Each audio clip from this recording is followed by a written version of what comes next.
Guess what's back? What's that? Back again. Caitlyn Clark. Yes, she is. Tell a friend. Pulled up from the parking lot.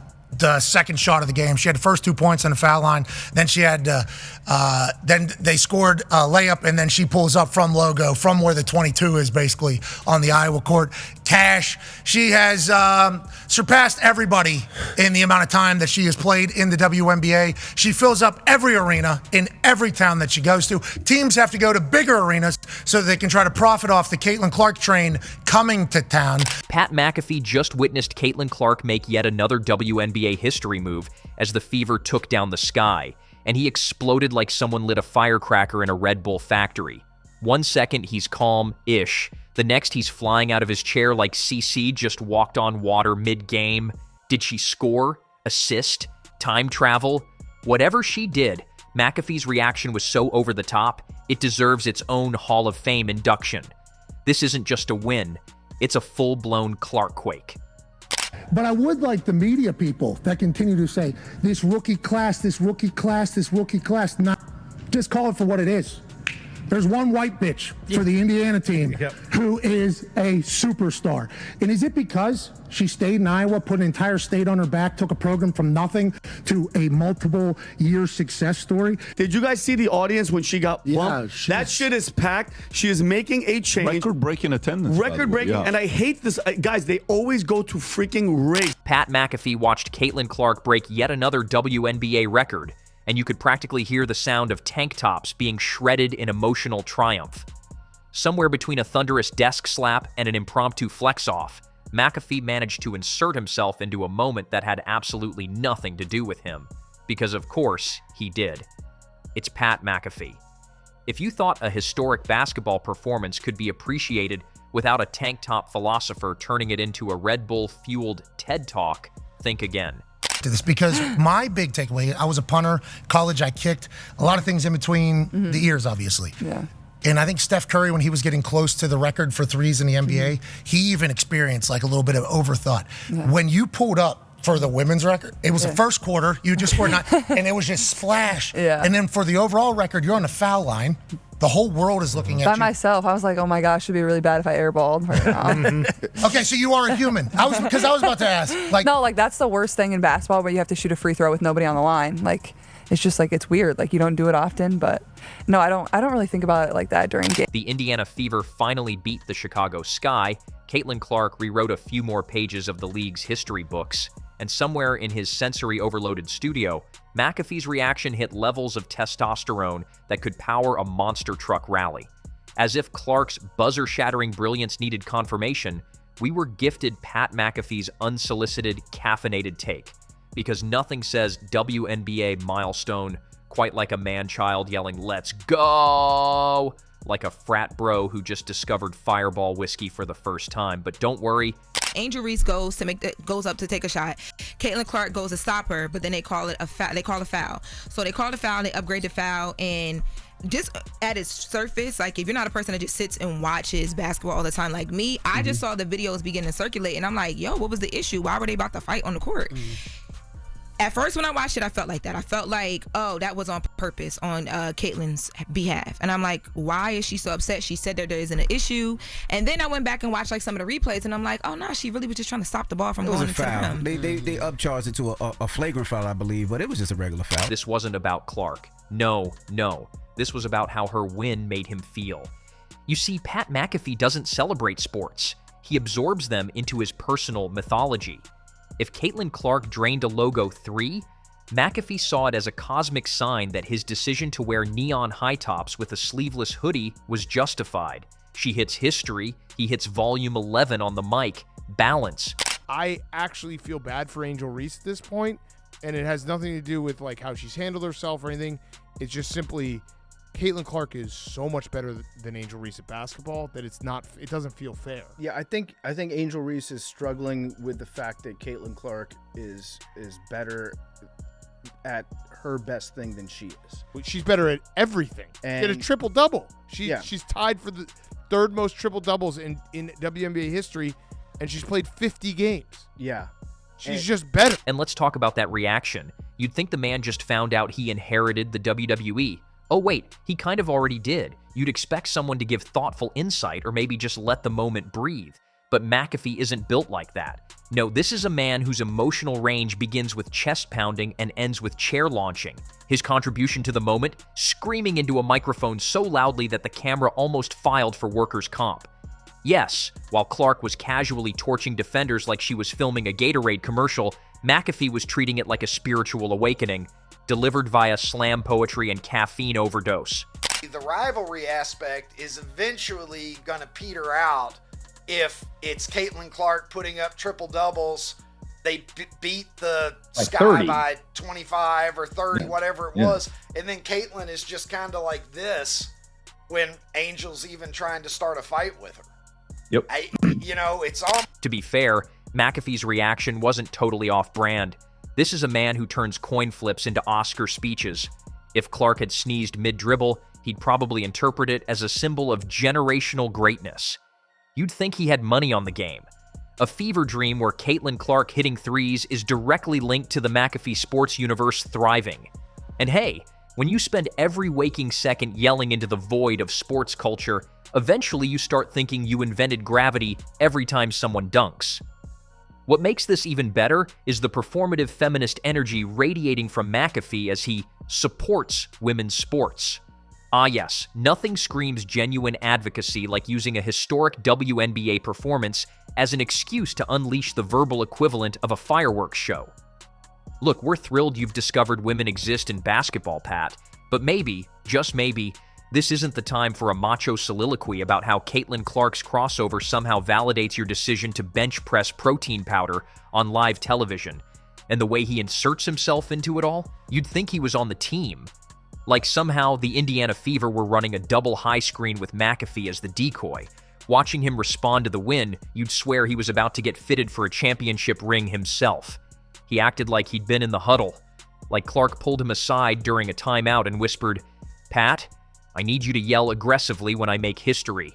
The fate of women's basketball depends on it." Unbelievable. Obviously, last year at the beginning of the season, nobody wanted to believe. Okay? They still don't. There's a lot of people that still think there's a lot of other. She is the one. Okay? And it pisses off everybody whenever we say it. And then obviously it becomes a whole thing because we're a bunch of doofuses and things like that. But this is the golden goose. Meanwhile, Caitlyn Clark's out here playing 4D chess on a court full of mortals, and McAfee is narrating it like a trailer for the next Fast and Furious installment. The game was grace, precision, dominance. McAfee's reaction was a WWE pay-per-view wedged inside a Mountain Dew commercial. Two completely different energies united only by volume and delusion.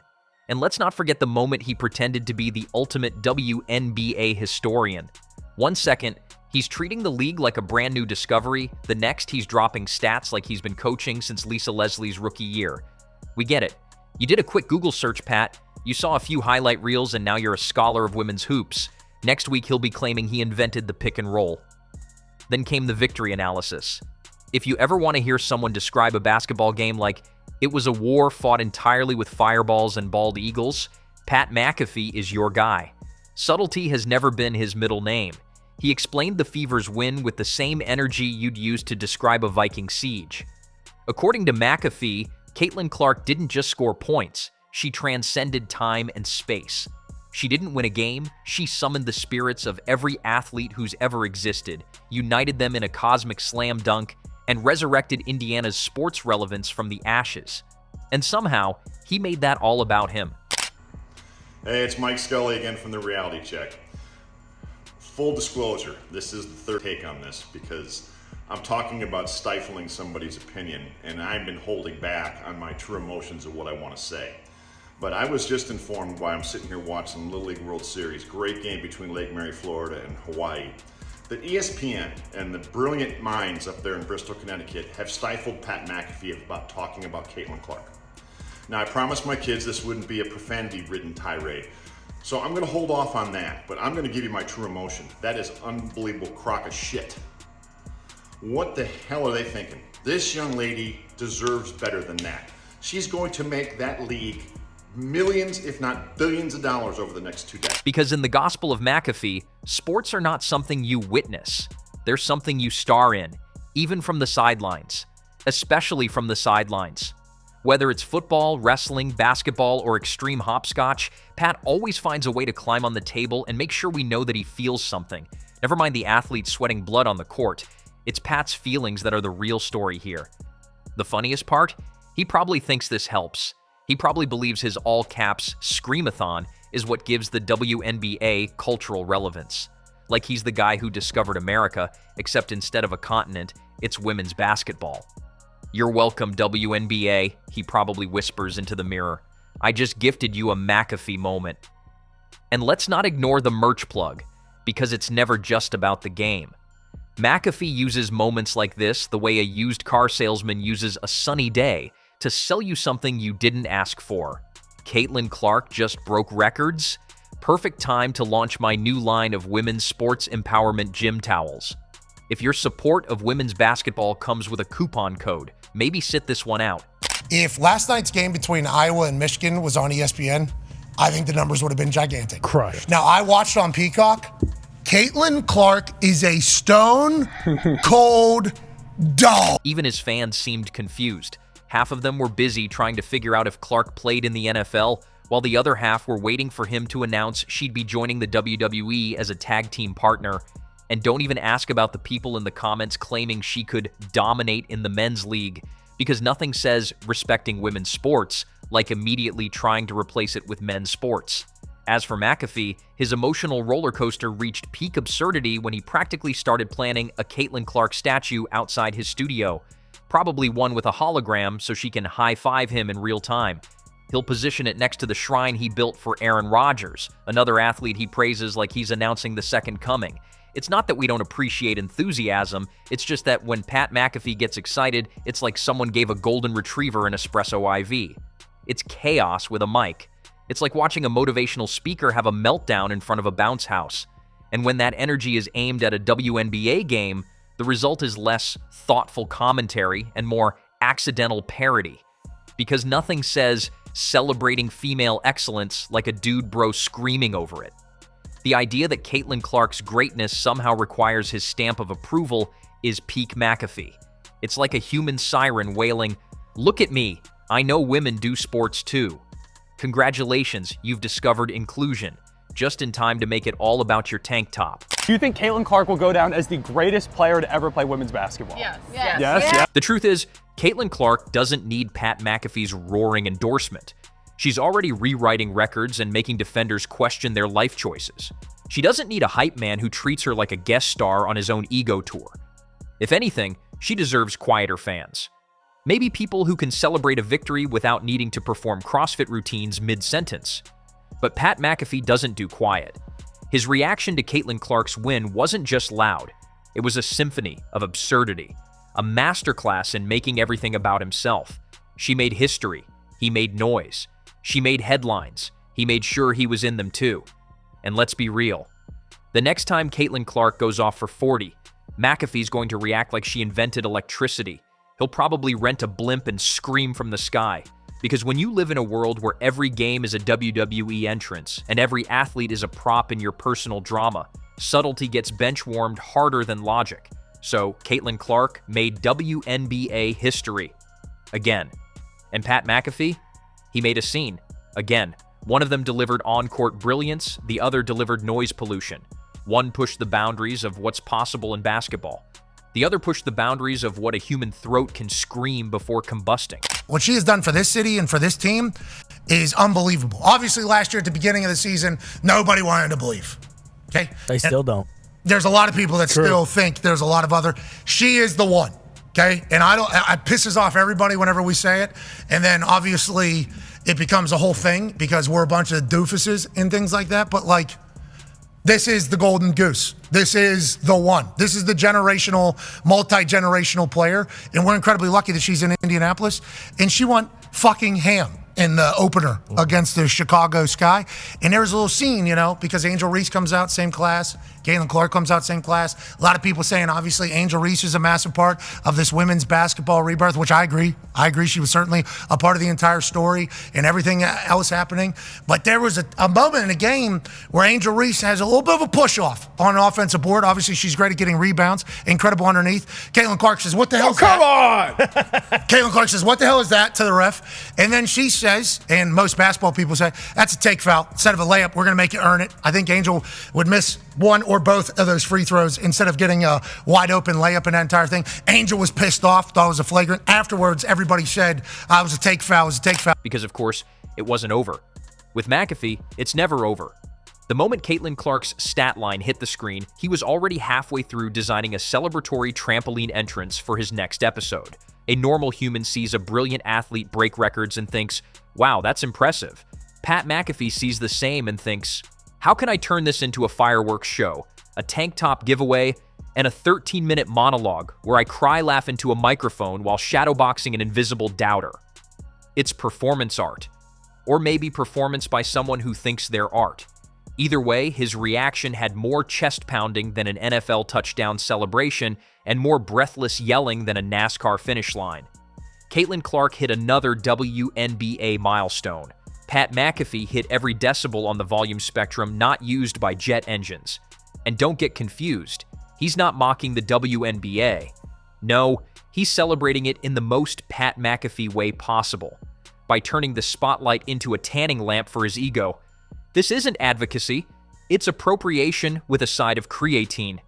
He took Clark's moment and added a soundtrack of verbal fireworks and self-congratulatory grunts. Caitlyn Clark, the Indiana Fever, are back with a vengeance, back for it all. Triple-double for Caitlyn Clark, 20, 10, 10, 4 blocks, 2 steals. No one in league history with that stat line. And maybe, just maybe, that's what makes it so absurdly hilarious.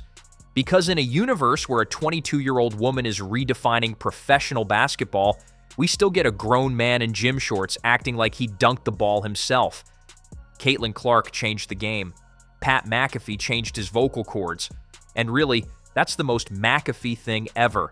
And yes, Caitlyn Clark makes history, elevates the WNBA, inspires millions, and Pat McAfee somehow manages to bench press the moment into a chest-thumping, microphone-sweating spectacle of self-congratulation. She drops dimes, he drops decibels, she breaks records, he breaks eardrums, and in the end, it's not just a win for the Fever, it's a win for anyone who finds comedy in the chaos of a man trying to outshine a legend by yelling louder than gravity.